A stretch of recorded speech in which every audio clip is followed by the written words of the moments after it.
নমস্কার বন্ধুরা, সুপ্রিয়া কিচেনে আবার আপনাদের সবাইকে স্বাগত জানাই আরো একটা রেসিপিতে। বন্ধুরা, আজকে খুব কম সময়ের মধ্যে চিকেনের লাল লাল ঝোল রেসিপি আপনাদের সাথে শেয়ার করব। যে সকল বন্ধুরা খুব কম সময়ের মধ্যে রান্না করতে চান, আপনারা আমার এই রেসিপিটা পুরো ভিডিওটা দেখবেন। আশা করছি আপনাদের খুবই কাজে লাগবে। চিকেন শুধু ঝটপট বানালে হবে না, সেই সঙ্গে চিকেনটার স্বাদটাও তো আনার দরকার। সেই জন্য পুরো ভিডিওটা দেখতে থাকবেন। আজকে চিকেনের মধ্যে সব রকম মশলা মাখিয়ে রান্নাটা করব। যে সকল বন্ধুরা ইউটিউব চ্যানেলে নতুন, প্লিজ বন্ধুরা চ্যানেলটিকে সাবস্ক্রাইব করবেন, আর ফেসবুক পেজ থেকে দেখলে পেজটিকে ফলো করে পাশে থাকবেন। চিকেনটা বাজার থেকে কেটেই এনেছি, এবার চিকেনের মধ্যে সব রকম মশলা ম্যারিনেট করে নেব। আজকে একটা গোটা পোলট্রি কেটে নিয়েছি 1.5 কেজি ওজনের। এবার এর মধ্যে আমি আজকে সব কিছু মশলা দিয়ে মাখিয়ে রান্নাটা করব। এর মধ্যে 150 পেঁয়াজ দিয়ে দেবো। পেঁয়াজগুলো এরকম কুচি করে কেটে নিয়েছি। 50 রসুন বাটা, 30 গ্রাম মতো আদা বাটা, পরিমাণ মতো লবণ দিয়ে দেবো, পরিমাণ মতো হলুদ গুঁড়ো, লঙ্কা গুঁড়ো দিয়ে দেবো। এই লঙ্কা গুঁড়োটা বাড়িতেই রৌদ্র দিয়ে শুকনো করে বানিয়েছিলাম, 2 চামচ দিয়ে দেবো। সর্ষের তেল, ধনে গুঁড়ো দিয়ে দেবো 1.5 চামচ, জিরে গুঁড়ো দিয়ে দেবো 1.5 চামচ। এবার মাখিয়ে নেব। বেশ শুকনো লঙ্কাটা বাড়িতে বানানো তো দেখবেন লাল লাল ঝোল হবে একদম চিকেনের।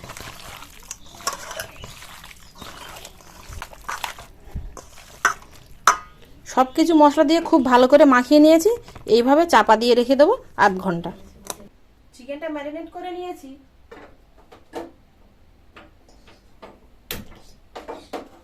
গ্যাস ধরিয়ে কড়া বসিয়ে দিয়ে প্রথমে আলুটা ভেজে নেব, কারণ চিকেনটা রান্না করতে সত্যি আপনাদের বলছি খুবই কম সময়ের মধ্যে হয়ে যাবে। সরষের তেল দিয়ে দেবো আলু ভাজার জন্য। আলুগুলো আগের থেকে কেটে ধুয়ে রেখেছিলাম, দিয়ে দেবো।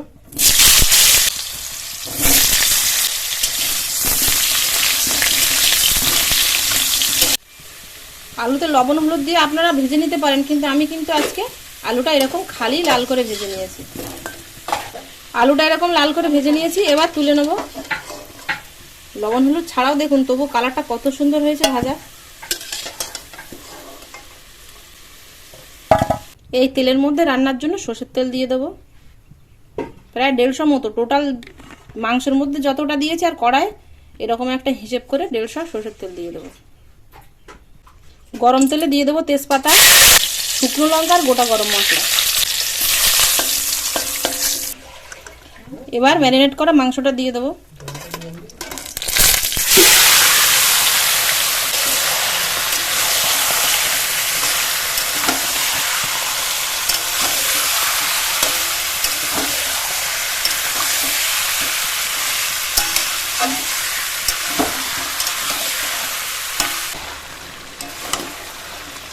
দেখুন চিকেন থেকে জল বেরিয়েছে কতটা। এই জলটা একদম হাই ফ্লেমে শুকিয়ে নেব।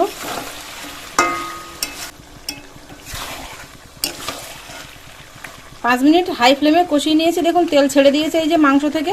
এবার লো ফ্লেমে আরও আমি 5-7 মিনিট কষিয়ে নেব।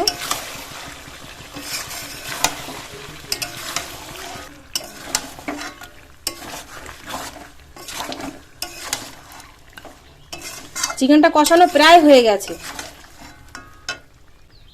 4 ফালি করে কেটে রাখা টমেটো দিয়ে দেবো। টমেটোটা একটু পরে দিয়েছি যাতে টমেটোটা না গলে বেশ একটু গোটা গোটা থাকে।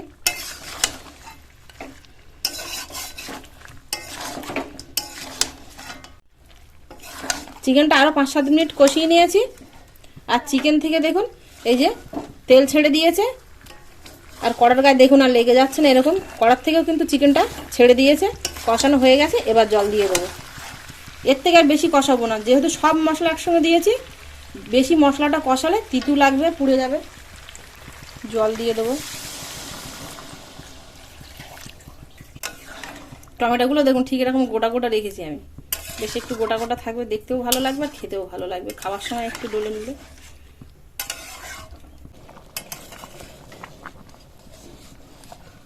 ঝোলের কালারটা দেখুন কত সুন্দর এরকম লাল লাল হয়েছে।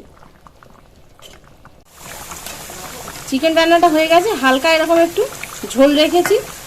এখন একটু ঝোল লাগছে, কিন্তু আবার ঠান্ডা হয়ে গেলে এতটা ঝোল লাগবে না। এর মধ্যে গরম মশলা বাটা দিয়ে দেবো। এবার লাল লাল চিকেনের ঝোল রেডি। চিকেন রান্নাটা হয়ে গেছে, এবার নামিয়ে নেবো। গরম মশলা দিয়ে চাপা দিয়ে রেখেছিলাম, তাহলে গরম মশলা সেন্ট আর বেরোবে না।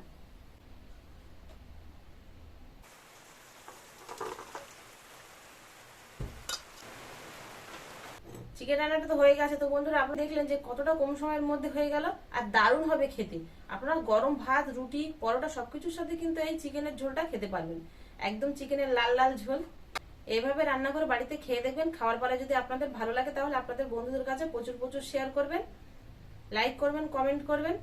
এতক্ষণ আমার সঙ্গে থাকার জন্য আপনাদের অনেক অনেক ধন্যবাদ। আবারও দেখা হচ্ছে আপনাদের সাথে পরের নতুন কোনো রেসিপিতে। ততক্ষণ আপনারা সবাই ভালো থাকবেন ও সুস্থ থাকবেন।